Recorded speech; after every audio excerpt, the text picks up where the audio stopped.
Welcome to the Quotive Corner. Whether you're starting your day, winding it down, or just taking a thoughtful pause in between, I'm glad you're here. Today's quote is one you've probably seen shared more times than you can count. It's usually attributed to Aristotle, and it goes like this: "It is the mark of an educated mind to be able to entertain a thought without accepting it." Before we go further, a quick clarification. This exact wording doesn't appear in Aristotle's surviving works. Scholars who study his writings in the original Greek haven't found this sentence in that form. It's likely a paraphrase, a modern condensation of ideas he expressed about intellectual maturity and judgment. Philosophers in ancient Greece weren't exactly crafting captions for social media. That said, the spirit of the quote fits Aristotle remarkably well. This was a man who studied under Plato, went on to tutor Alexander the Great, and then founded his own school in Athens called the Lyceum. He spent much of his life teaching people how to reason carefully about ethics, politics, science, and logic. So if anyone was invested in the idea of disciplined thinking, it was him. And the idea here is deceptively simple. An educated mind, according to this quote, isn't defined by how much information it holds. It's defined by how it handles information. That's a subtle but important distinction. Most of us are very good at reacting to ideas. We hear something we agree with, and we absorb it quickly. We hear something that challenges us, and we push back just as quickly. In many cases, we've already decided what we think before the other person has even finished speaking. If you've ever caught yourself mentally drafting a rebuttal mid-conversation, you're not alone. That's human. But it's not necessarily thoughtful. To entertain a thought without accepting it means you can let it exist in your mind temporarily. You can examine it, turn it around, test it. You don't have to embrace it. You don't have to defend it. You simply give it space. That requires a kind of intellectual stability. And Aristotle cared deeply about that stability.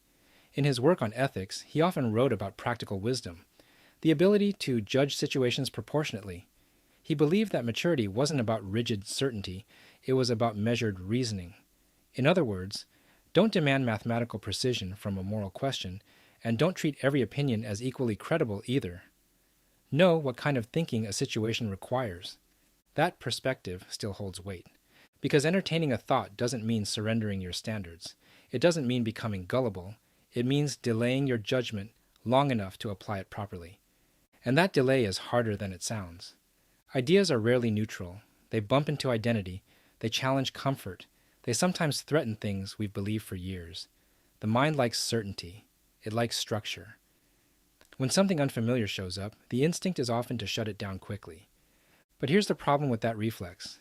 If every unfamiliar idea is dismissed immediately, growth becomes impossible. Not because you'll end up believing everything, but because you'll never fully understand anything outside your own viewpoint. There's also something quietly confident about a person who can say, "Let me think about that," instead of, "You're wrong." Insecurity reacts. Confidence evaluates. And no, reading this quote once won't suddenly transform anyone into a calm, reflective thinker. If that were the case, a few inspirational posters would solve most of our problems. But practicing this? That's different. Think about how this shows up in real life. It shows up in conversations where someone offers criticism you didn't ask for, in leadership situations where feedback stings, in political discussions that get heated, in creative work where someone challenges your approach.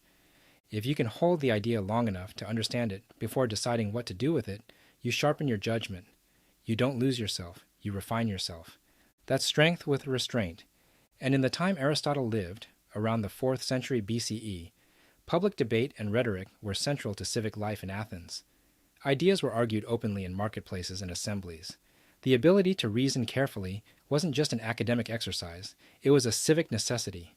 In some ways, we're back there again, surrounded by argument, flooded with information, navigating competing viewpoints daily.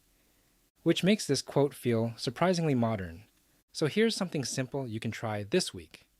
When you encounter an idea that irritates you, and you will, pause. Not dramatically, just quietly. Instead of asking, "How do I counter this?" ask, "What exactly is being said?" Not what you assume is being said, not what you fear is being said. What is actually being said? Then decide. You may still reject it. You might reject it more firmly than before, but you'll reject it with clarity rather than reflex. An educated mind isn't loud. It isn't fragile. It isn't desperate to win every exchange. It's steady. It can hold a thought, examine it carefully, and then decide what deserves acceptance and what doesn't. That steadiness takes practice. It takes humility. And it takes resilience. But it's worth it. Thanks for spending a few minutes with me here at the Quotive Corner.